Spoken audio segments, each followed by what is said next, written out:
ગોત્રીમાં દારૂની મહેફિલ માણતા યુવાનોનો video viral થતા પોલીસની કામગીરી સામે પ્રશ્નાર્થ. સંસ્કારી નગરી વડોદરામાં દારૂબંધીના કાયદાની અમલવારી માત્ર સરકારી ચોપડે જ સીમિત હોય તેવો ઘાટ સર્જાયો છે. શહેરના પોસ્ટ ગણાતા ગોત્રી વિસ્તારમાં ખુલ્લેઆમ વિદેશી દારૂની રેલમછેલ સાથેની એક મહેફિલનો વિડીયો સોશિયલ મીડિયાના માધ્યમથી વહેતો થયો છે, જેને પોલીસ તંત્રની આબરૂના ધજાગરા ઉડાવી દીધા છે. ગાંધીના ગુજરાતમાં દારૂબંધી હોવા છતાં વિડીયોમાં સ્પષ્ટપણે જોઈ શકાય છે કે કાયદાના રક્ષકોનો ડર રાખ્યા વિના કેટલાક તત્વો બિંદાસપણે નશામાં ચૂર થઈને મોજ મજા માણી રહ્યા છે.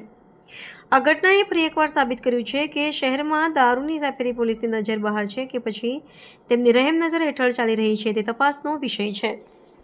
પ્રસારિત થયેલા વિડીયોમાં યુવાનો વિદેશી દારૂની બોટલો સાથે સંગીતના તાલે ઝૂમતા અને નશો કરતા નજરે પડે છે.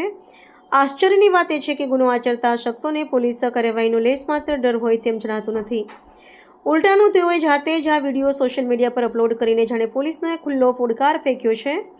કડક પોલીસ બંદોબસ્તના દાવાઓ વચ્ચે ગોત્રી જેવા વિસ્તારમાં આટલી મોટી માત્રામાં દારૂનો જથ્થો ક્યાંથી આવ્યો અને કોની મીઠી નજર હેઠળ આ મહેફિલ યોજાઈ તે અંગે લોકમુખે અનેક તર્ક વિતર્ક થઈ રહ્યા છે.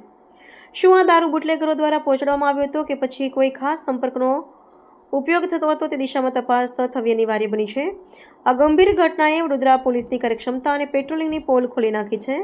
જ્યારે સામાન્ય નાગરિકોને કાયદાનો પાઠ ભણાવવામાં આવે છે ત્યારે આવી ખુલ્લેઆમ ચાલતી ગેરકાયદેસર પ્રવૃત્તિઓ સામે પોલીસ કેમ વાવણી પુરવાર થાય છે તે એક યક્ષ પ્રશ્ન છે.